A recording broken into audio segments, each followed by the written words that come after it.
Beli dipan bermotif padi, tak lupa pula membeli sendal. Izinkan saya memperkenalkan diri agar kita saling mengenal. Assalamualaikum warahmatullahi wabarakatuh. Perkenalkan, nama saya Anissa Aulasa Putri dengan NIM 210212649. Saya berkuliah di Universitas Riau, jurusan S1 Akuntansi. Tujuan saya membuat video ini adalah untuk memenuhi tugas budaya Melayu, berupa materi dari awal sampai akhir perkuliahan. Baiklah, saya akan menjelaskan materi yang pertama, yaitu tentang Kerajaan Melayu Riau. Di Riau memiliki banyak kerajaan, salah satunya yaitu Kerajaan Kandis.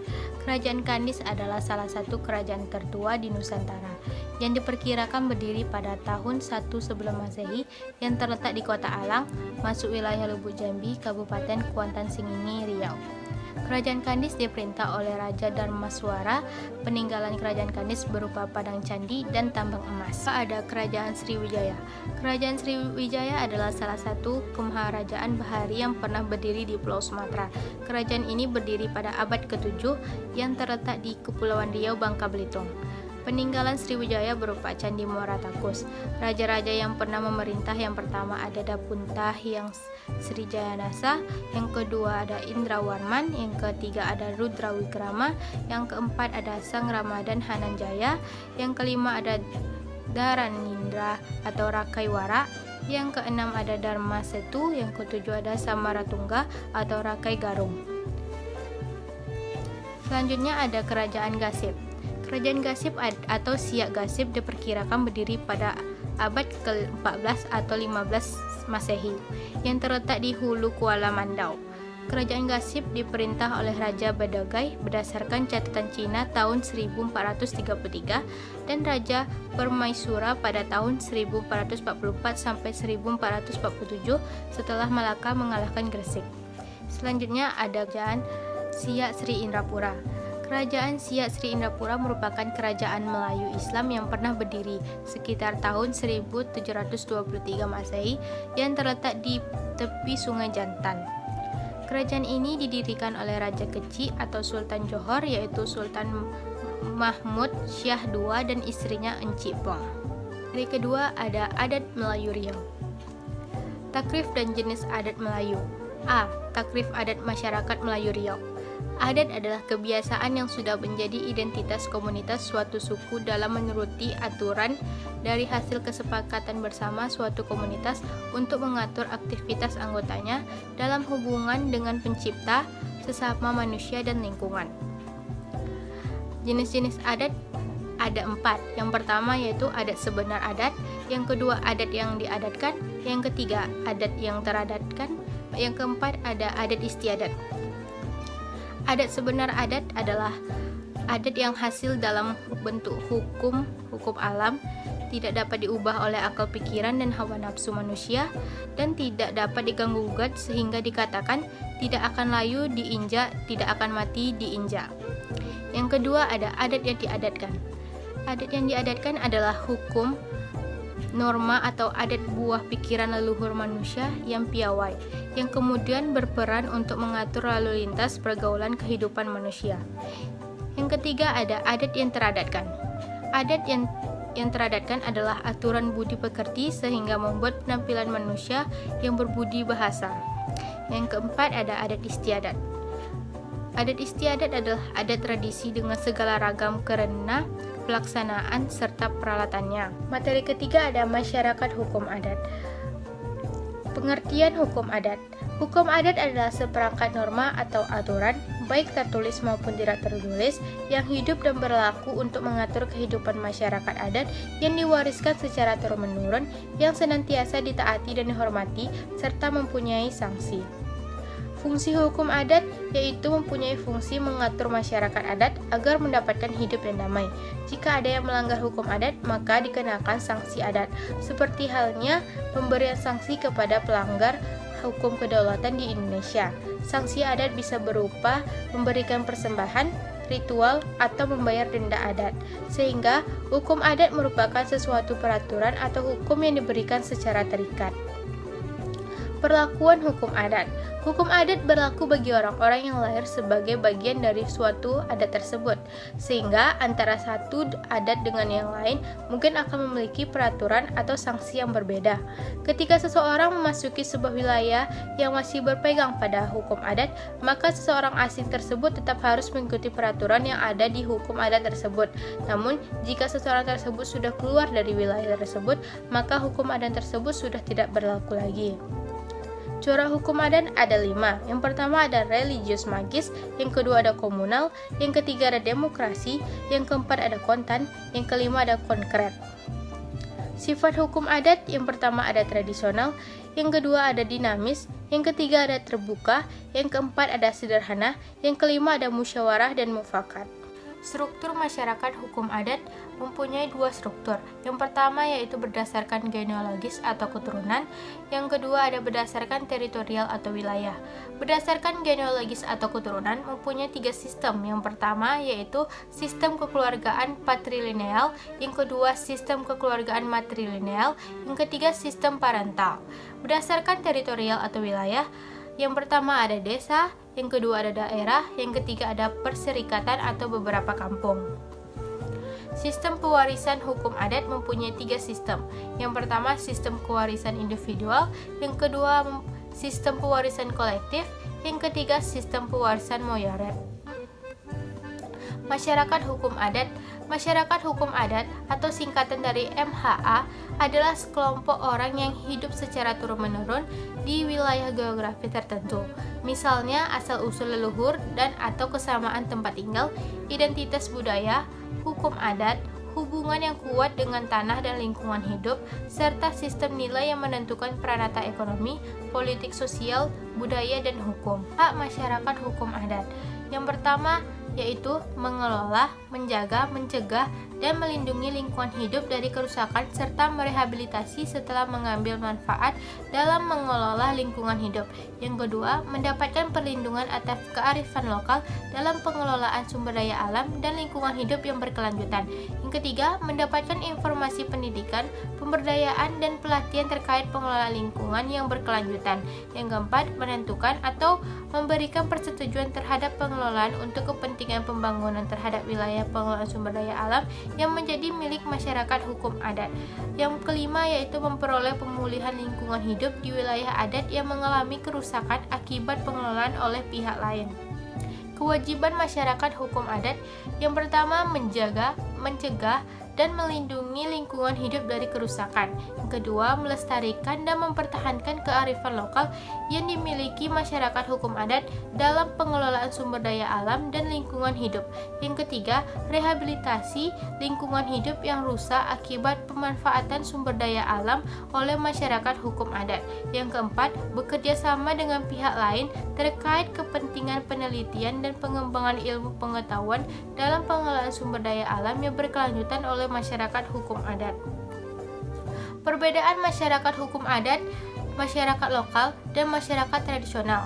Masyarakat hukum adat yaitu sekelompok orang yang secara turun-menurun bermukim di wilayah geografi tertentu di Negara Kesatuan Republik Indonesia karena adanya ikatan pada asal-usul leluhur, hubungan yang kuat dengan tanah, wilayah, sumber daya alam, memiliki peranata pemerintah adat dan tatanan hukum adat di wilayah adatnya sesuai dengan ketentuan peraturan perundangan-undangan pada pasal 1 angka 33. Masyarakat lokal yaitu sekelompok masyarakat yang menjalankan tata kehidupan sehari-hari berdasarkan kebiasaan yang sudah diterima sebagai nilai-nilai yang berlaku umum tetapi tidak sepenuhnya bergantung pada sumber daya pesisir atau pulau-pulau kecil tertentu. Terdapat pada pasal 1 angka 33. Sedangkan masyarakat tradisional, yaitu masyarakat tradisional adalah masyarakat yang menjaga, memelihara dan mempertahankan adat istiadat, tradisi, dan lainnya yang diwarisi oleh generasi sebelumnya. Masyarakat hukum adat Melayu Riau. Masyarakat hukum adat Riau adalah sekelompok masyarakat yang secara turun-menurun bermukim di Provinsi Riau karena adanya ikatan pada usul-usul leluhur, adanya hubungan yang kuat, yang lingkungan, serta sistem nilai yang menentukan peranata ekonomi, politik, dan sosial hukum. Hukum adat masyarakat adat Melayu Riau. Salah satu sumber hukum pelaksanaan hukum adat Melayu Riau telah diatur dalam Peraturan Daerah Provinsi Riau dengan nomor 14 tahun 2018 tentang pedoman pengakuan keberadaan masyarakat hukum adat dalam perlindungan dan pengelolaan lingkungan hidup. Aturan ini memberikan hak kehidupan bagi masyarakat adat terhadap keberadaan dan tata kelolaan lingkungan hidupnya. Sistem pemerintahan masyarakat hukum adat Riau. Yang pertama yaitu Sultan, yang kedua Kedaulatan Sejawat, yang ketiga Hulu Balang atau Panglima, yang keempat Kedutaan Kelompok, kelima ada Penghulu Besar, yang keenam Penghulu Kecil, yang ketujuh Datuk Penghulu dan Batin, kedelapan Ritual Keagamaan. Sistem penyelesaian masalah masyarakat hukum adat Melayu Riau. Apabila terjadi masalah yang berada di wilayah hukum adat, maka penyelesaiannya melalui pengadilan adat. Sistem peradilan ini dilakukan oleh mereka yang memiliki pemangku jabatan pemerintah. Sebuah sidang adat biasanya dipimpin oleh datuk para penghulu. Proses pengadilan tersebut juga bersifat terbuka, artinya masyarakat memiliki kesempatan untuk memberikan masukan dan saran atas masalah yang ada. Sanksi hukum masyarakat hukum adat ada 3, yaitu sanksi hukum sosial, sanksi membayar dam, sanksi penghapusan identitas. Materi keempat ada aturan cara kehidupan dan sistem kepemimpinan. Tunjuk ajar Melayu. Pengertian tunjuk ajar Melayu yaitu merupakan segala jenis petuah nasihat, amanah, pengajaran dan contoh teladan yang bermanfaat bagi kehidupan manusia serta membawa manusia ke jalan yang lurus dan diridhoi oleh Allah SWT. Berkahnya menyelamatkan manusia dalam kehidupan dunia dan akhirat. Fungsi tunjuk ajar Melayu yaitu sebagai pegangan, sebagai azimat, sebagai pakaian, sebagai rumah, sebagai tulang, sebagai jagaan, sebagai amalan, dan sebagai timang-timangan bagi diri. Sistem kepemimpinan. Pengertian kepemimpinan. Kepemimpinan adalah suatu proses ketika seseorang memimpin, membimbing, memengaruhi atau mengontrol pikiran, perasaan, atau tingkah laku orang lain. Peran pemimpin di dalam adat Melayu ada 3. Yang pertama memberikan kata putus, meminta keadilan, yang ketiga memperbaiki. Pakaian batin pemimpin. Pakaian batin pemimpin adalah sifat-sifat dan kesadaran asas yang ada atau diadakan dalam diri pemimpin. Di antaranya ada sifat kejujuran, ada aturan, ada akal budi, ada keteladanan, ada keelokan, ada kelapangan hati, ada kesederhanaan, ada menenggang, ada kesabaran, ada keuletan. Karakter pemimpin yang pertama harus ada syidik, yang kedua ada amanah, yang ketiga ada fatanah, yang keempat ada pemimpin yang cerdik. Pengertian kepemimpinan masyarakat adat. Kepemimpinan masyarakat adat merupakan seseorang yang mampu mempengaruhi untuk bersama-sama melakukan aktivitas tertentu demi mencapai tujuan tertentu dalam kelompok masyarakat tertentu. Keberadaannya ada tanpa pejabat berkuasa yang menyatakan berlakunya, melainkan berdasarkan kehendak orang atau kelompok. Dalam hal ini sudah merupakan tradisi adat istiadat yang berlaku dan dijunjung tinggi oleh masyarakat setempat. Materi kelima ada bahasa dan sastra. Pengertian kesantunan bahasa Melayu. Kesantunan dari kata santun bermakna kepribadian yang halus dan baik, baik budi bahasanya maupun tingkah lakunya. Dapat juga orang yang sabar dan tenang atau sopan. Orang tersebut penuh rasa belas kasih dan suka menolong. Kesantunan disebut juga dengan adab, yakni sebutan tingkah laku serta tutur kata yang halus atau sopan, budi bahasa atau budi pekerti. Fungsi bahasa. Kesantunan berbahasa itu dengan demikian adalah kegiatan yang mengarus dari otak, dipertimbangkan dengan hati, diucapkan dengan lidah. Dari kesimpulan itulah, dalam adat dan budaya Melayu, bahasa memiliki fungsi yang utuh sebagai berikut. Yang pertama, sebagai alat komunikasi untuk menyampaikan, menerima pesan, atau pernyataan pikiran dan perasaan. Yang kedua, sebagai penanda jati diri untuk menunjukkan siapa dari mana orang tersebut. Dan yang ketiga, sebagai cermin budi, yaitu memantulkan gambar pribadi seseorang sebagai makhluk sosial. Pemakaian bahasa. Dalam adat dan budaya Melayu, pemakaian bahasa dibedakan menjadi 3 kelompok. Yang pertama, bahasa mendaki digunakan oleh orang muda terhadap orang yang lebih tua atau orang yang lebih rendah kedudukannya terhadap orang yang lebih tinggi kedudukannya. Yang kedua, bahasa mendatar digunakan antara sesama, sebaya atau yang berkedudukan setara. Yang ketiga, bahasa menurun digunakan oleh orang yang lebih tua atau lebih tinggi kedudukannya terhadap yang lebih muda atau lebih rendah kedudukannya. Mengenal Arab Melayu. Arab Melayu adalah aksara utama dalam penyebaran bahasa Melayu di Nusantara yang sepantun dengan dakwah syiar agama Islam pada abad ke-12 Masehi. Disebut Arab Melayu karena merupakan huruf-huruf Arab yang sengaja digubah untuk mewakili bunyi bahasa Melayu. Seni penulisan ini juga dikenal dengan sebutan Jawi, Jawa, Kawung, dan untuk tulisan Arab yang berbahasa Jawa disebut Pegon. Namun demikian, walau apapun sebutan pada tiap wilayah, buku ini hanya akan menyebut dengan Arab Melayu saja. Materi ke-6 ada kesenian Melayu. Pengertian kesenian Melayu. Kesenian Melayu merupakan ekspresi kebudayaan masyarakat Melayu yang dijadikan pedoman dan tunjuk ajar dalam berkebudayaan, dan kesenian Melayu ini menjadi bagian yang integral dan institusi adat. Filosofi kesenian Melayu. Kesenian berhubungan erat dengan masyarakat, merujuk Bronislaw Kasper Malinsky dan Melvis Jens Herkovits, memaparkan bahwa segala sesuatu yang terdapat dalam masyarakat ditentukan oleh kebudayaan yang dimiliki oleh masyarakat itu sendiri. Jenis kesenian Melayu. Yang pertama, ada seni musik. Seni musik adalah sesuatu karya yang bersifat bunyi, lagu, atau komposisi sebagai ungkapan perasaan penciptanya dalam unsur-unsur irama, melodi, tempo, harmoni, serta bentuk susunannya dalam satu kesatuan. Unsur seni musik yang pertama ada melodi, ada irama, ada tempo, ada harmoni, ada vokal. Alat musik Melayu. Yang pertama ada dokut, yang kedua ada puput, yang ketiga ada tabu dan ketuk, yang keempat ada bedongeng, ada yang kelima berzanji, yang keenam bergambus, yang ketujuh ada canang, yang ke-8 ada gendang merenggung, yang ke-9 ada gendang serama, yang ke-10 ada genggong, yang ke-11 ada jika berdah atau zikir, yang ke-12 ada tetawa, yang ke-13 ada kesenian ranggung, yang ke-14 ada musik lesung, yang ke-15 ada musik ketuk-ketuk, yang ke-16 ada musik ketabong, yang ke-17 ada musik puput atau serunai, yang ke-18 ada nandung, dan yang ke-19 ada orkes. Yang kedua, seni rupa.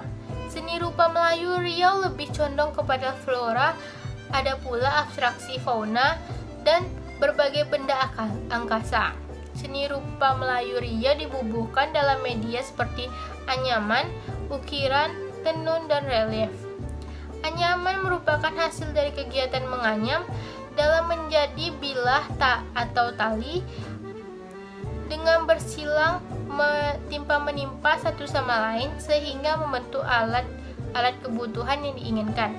Jenis anyaman yang pertama ada anyaman pandan, anyaman bambu, dan anyaman rotan. Yang ketiga, seni ukir. Seni ukir Melayu merupakan ungkapan dinamika kehidupan masyarakat dalam menerjemahkan dan menuangkannya dalam karya-karya seni. Yang keempat ada batik.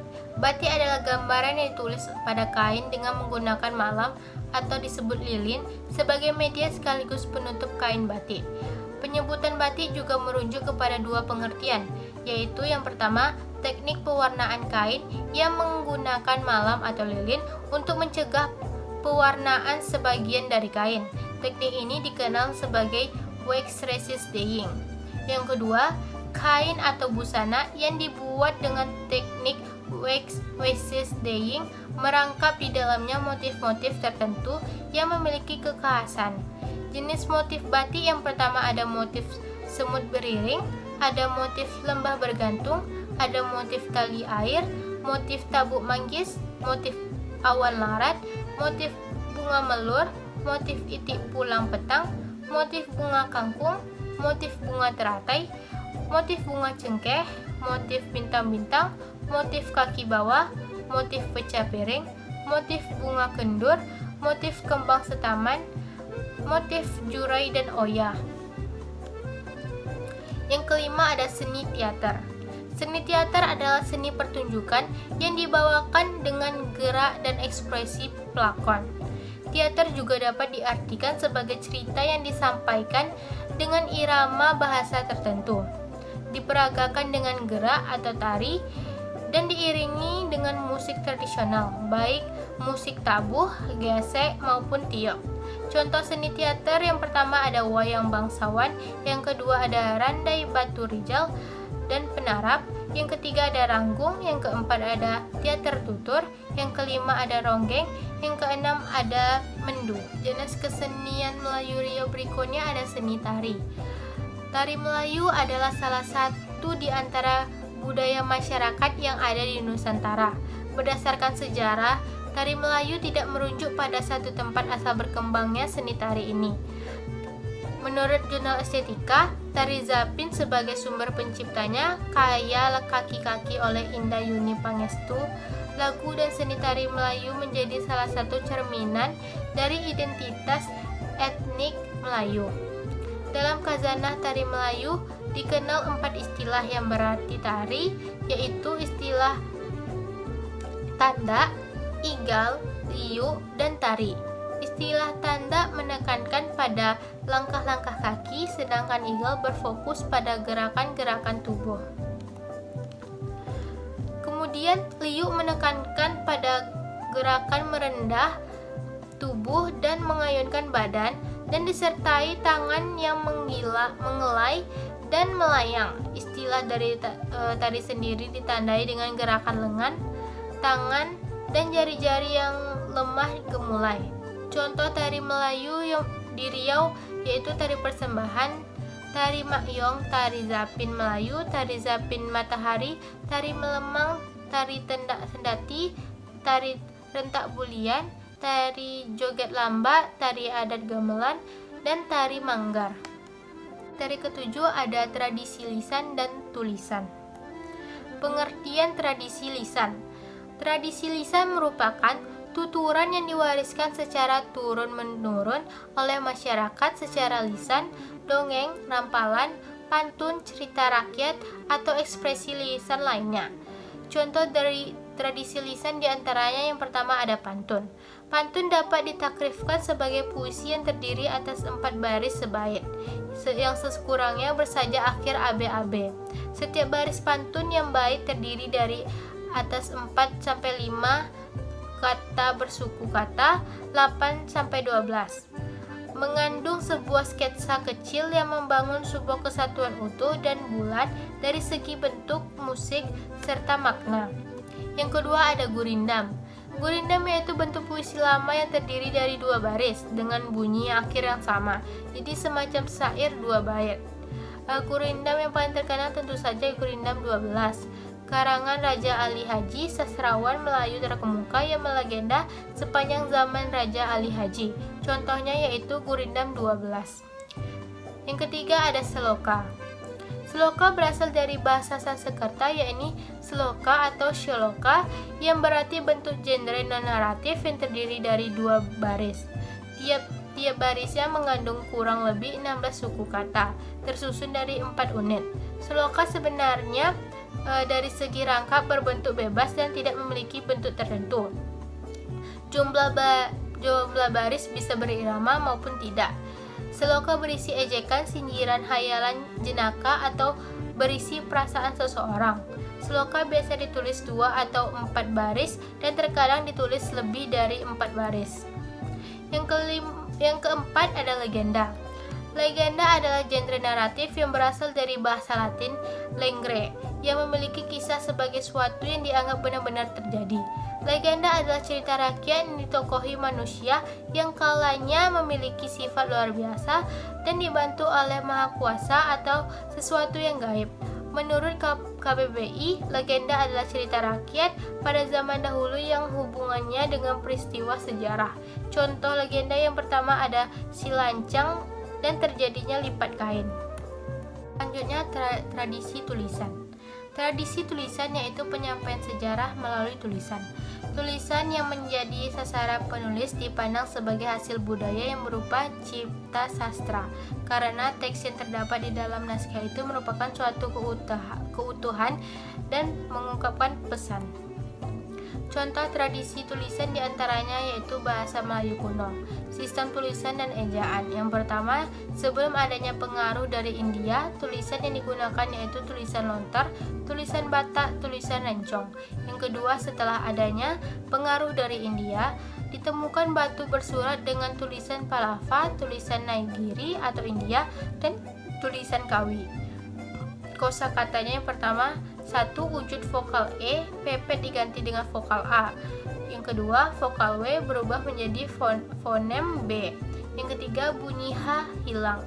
Yang keempat, beberapa konsonan dieja aspirasi seperti K, T, G. Contohnya prasasti kedudukan bukit dan prasasti talang tuo. Yang kedua ada tulisan Jawi. Tulisan Jawi adalah campuran huruf-huruf Arab yang terdiri dari 29 huruf dengan 5 huruf bukan huruf Arab, melainkan huruf yang diciptakan oleh orang Melayu itu sendiri. Arab Jawi adalah abjad Arab yang diubah menjadi penulisan bahasa Melayu. Dengan kata lain, aksara Jawi adalah aksara Arab yang dimelayukan. Yang ketiga ada huruf Arab Melayu. Pelambangan huruf Arab Melayu merujuk pada bentuk huruf Arab. Setiap huruf, walaupun merupakan huruf tambahan untuk mewakili bunyi bahasa Melayu, harus tetap merujuk pada tujuan utama, yakni huruf Arab.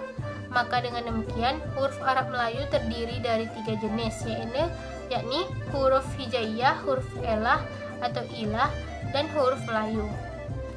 Yang keempat ada ketetapan huruf kaf dan geh.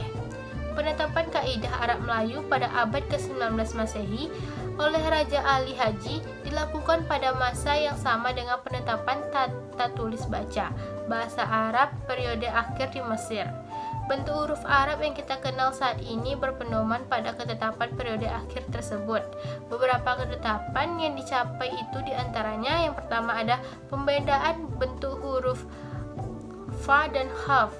Yang kedua ada perbedaan bentuk huruf ba, ta, tha, dan huruf nun, dan yang ketiga ada penetapan bentuk huruf kaf. Ke-8 ada nilai azas ekonomi Melayu dan sistem tapak lapan. Pengertian nilai azas. Nilai azas adalah sifat-sifat pentingnya berguna bagi kemanusiaan dan dasar yang menjadi tumpuan berpikir atau berpendapat seseorang. Pengertian azas ekonomi. Azas ekonomi Melayu Riau adalah sistem mata pencarian masyarakat Melayu terlihat dari aktivitas mereka yang menggunakan dan memanfaatkan alam sekitarnya. Maka orang Melayu lebih leluasa mengelola alamnya untuk memenuhi nafkah mereka. Pengertian jati diri Melayu. Jati diri Melayu adalah gambaran, identitas, dan manifesta hidup dari orang-orang Melayu yang menjalankan dan mengamalkan adat istiadat Melayu. Jati diri Melayu meliputi beberapa hal. Yang pertama, hidup rukun, damai, dan sejahtera. Yang kedua, memiliki asas kebersamaan dan mufakat. Yang ketiga, terbuka dan berbaik sangka kepada sesama makhluk. Sistem ekonomi. Sistem ekonomi orang Melayu adalah cara yang dilakukan oleh sekelompok orang Melayu sebagai kegiatan sehari-hari guna usaha untuk pemenuhan kehidupan dan menjadi pokok penghidupan bagi orang Melayu. Tujuan sistem ekonomi orang Melayu ini adalah untuk meragamkan sumber pendapatan orang Melayu dan juga strategi untuk menghadapi kegagalan atau krisis akibat dari satu pekerjaan sebagai sumber pendapatan. Peresuk. Peresu adalah pentahapan jenis pekerjaan orang Melayu dalam sehari. Orang Melayu dapat melakukan lebih dari satu jenis pekerjaan produktif untuk memenuhi kebutuhan dan hajat hidup mereka. Sistem ekonomi orang Melayu Tapak Lapan. Sistem ekonomi orang Melayu Tapak Lapan merupakan sebuah sebutan khusus pada orang Melayu, di mana untuk menjelaskan sistem ekonomi yang dilakukan oleh masyarakat Melayu Riau ini juga berlaku di alam Melayu yang menunjukkan jenis-jenis pekerjaan masyarakat Melayu sebagai sumber pendapatan keluarga. Tapak Lapan memiliki 8 jenis pekerjaan. Yang pertama yaitu berladang, berternak, menangkap ikan, beniro atau menetak enau, mengambil hasil hutan dan laut, berkebun, bertukang, dan berniaga. Tujuan Tapak Lapan dan Peresuk. Tujuan Tapak Lapan dan Peresuk selain untuk keragaman sumber pendapatan juga sekaligus taktik menghadapi kegagalan atau krisis akibat hanya bergantung pada satu sumber pendapatan saja, untuk antisipasi pada saat krisis dan jaminan keberlangsungan hidup keluarga dan perekonomian masyarakat. Materi ke-9 ada Ekonomi Melayu di Era Global. Ekonomi masyarakat Melayu di era global. Yang pertama, ekonomi kreatif masyarakat Melayu Riau. Ekonomi kreatif adalah salah satu konsep ekonomi baru yang mengintensifikan informasi dan kreativitas serta sumber daya manusia sebagai faktor produksi yang paling utama. Produk yang dihasilkan dari ekonomi kreatif adalah produk yang memiliki ciri khas, unik, serta berbeda dari yang lain. Produk yang dihasilkan dari ekonomi kreatif bisa juga berupa sebuah pengembangan dari produk yang sudah pernah ada sebelumnya. Ragam ekonomi kreatif masyarakat Melayu Riau. Yang pertama ada di bidang wisata kuliner, contohnya seperti es laksamana mengamuk, mie sagu, dan gulai ikan patin. Yang kedua di bidang kriya, contohnya seperti kerajinan rotan dan kain tenun songket. Yang ketiga ada bidang seni pertunjukan, contohnya tari persembahan tampak sirih, pertunjukan kompang, dan tari zapin. Yang keempat ada di bidang pariwisata, contohnya seperti Istana Siak Sri Indapura, Candi Muara Tapus, dan Masjid Agung An-Nur. Tantangan ekonomi global pada masyarakat Melayu Riau. Yang pertama ada banyaknya persaingan dari luar. Yang kedua minimnya pembiayaan pelaku sektor ekonomi kreatif. Yang ketiga ada infrastruktur belum optimal. Yang keempat rendahnya apresiasi masyarakat terhadap seni kreatif. Yang kelima masuknya budaya asing. Etos kerja masyarakat Melayu. Dalam kehidupan orang Melayu, etos kerja mereka telah diwariskan oleh orang tua secara turun-menurun. Masyarakat Melayu dulunya memiliki etos kerja yang disebut semangat kerja yang tinggi, semangat yang mampu mengangkat harkat dan martabat kaumnya, untuk duduk sama rendah, tegak sama tinggi, dengan masyarakat dan dengan bangsa lain. Sedangkan etika kerja masyarakat Melayu yang lazim disebut dengan pedoman kerja Melayu. Diakui oleh banyak ahli karena hal ini sangat ideal dengan etos kerja yang universal, terutama di dunia Islam. Dengan modal pedoman kerja Melayu tersebut, masyarakat mampu membangun negeri dan kampung halaman. Mereka juga mampu menyejahterakan kehidupan masyarakat dan menghadapi persaingan. Dalam etos kerja Melayu, prinsip keadilan dan kebersamaan merupakan hal yang penting.